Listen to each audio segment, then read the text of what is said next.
تخيلي ان ب50 جنيه بس هيخليك تعملي صينية الجوانح بالبطاطس الجميلة دي بطريقة سهلة وبسيطة جدا ومش مكلفة.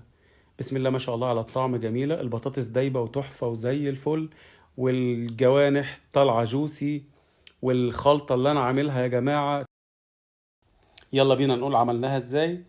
بصوا، جبنا بصلاية متوسطة هنبشرها، ونجيب بعد كده 3 فصوص توم هندقهم كويس جدا وبعدين نحطهم على البصل. بعد كده نجيب معلقتين زبادي ومعلقة ملح صغيرة، أنا بشتغل بمعيار المعلقة الصغيرة، معلقة بابريكا صغيرة، نص معلقة سماق صغيرة، وآخر حاجة وشوية زيت أو ربع كوباية زيت. وآخر حاجة هنحطها هي الصلصة ومعلقة كاري. كده احنا خلصنا التتبيلة بتاعتنا كويس جدا. هنبدأ نقلبها تقليبة كويسة عشان نمكسها وناخد الطعم بتاعنا يكون مظبوط تمام زي الفل. نبدأ بعد كده، بعد ما غسلنا الجوانح بتاعتنا اللي هي عبارة عن كيلو جوانح، أنا هاخد نصه على البطاطس والنص التاني هخليه المرة تانية. نقلب تقليبة كويسة جدا. ولقيت عندي دبس الرمان كان موجود عندي تبع شركة البيداء اللي أنا دايما بجيب منتجاتي منها، فأخدت منه معلقتين صغيرين كده حطيتهم على الخلطة بتاعتي. ما شاء الله تحفة. طب يا شيف ما عندناش دبس الرمان، حطوا معلقة عسل ومعاه شوية سنة ليمون، نص ليمونة ولا حاجة. هنجهز بعد كده الصلصة بتاعت البطاطس، 4 طماطمات متوسطين مش كتير ولا حاجة، نص حباية فلفل لقيتها عندي في التلاجة قطعتهم.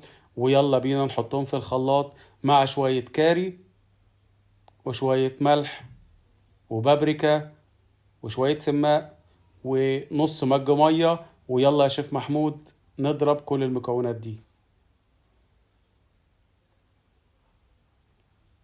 بعد كده هنبدأ ان احنا نحط الصلصة بتاعتنا في الصينية تحت ونرص البطاطس بتاعتنا. انا اخدت حوالي 300 جرام بطاطس، هما بطاطستين اتنين بس عشان ما حدش يقول لي ده التكلفة عالية ولا حاجة.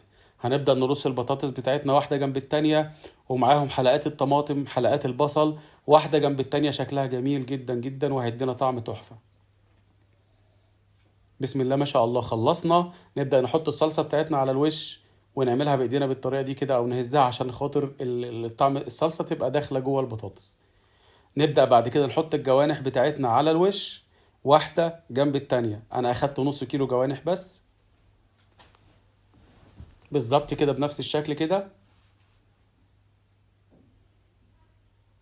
وكده احنا عملنا الشكل النهائي بتاعنا. ويلا بينا بعد كده نحطها في الفرن تاخد معانا في حدود 40 دقيقة في الفرن. بنحطها على نار عالية الأول وبعد كده يا شيف محمود بنهدي النار عليها، نخليها بعد كده النار متوسطة. وبعد كده هتطلع معانا بالشكل الجميل ده. بسم الله ما شاء الله على الشكل، جميل ولذيذ وطريقة سهلة ما بتاخدش أي وقت خالص. ما تنسوش اللايك والشير يا جماعة، وما تنسوش الاشتراك في قناة الشيف محمود أدري. بالهنا والشفا.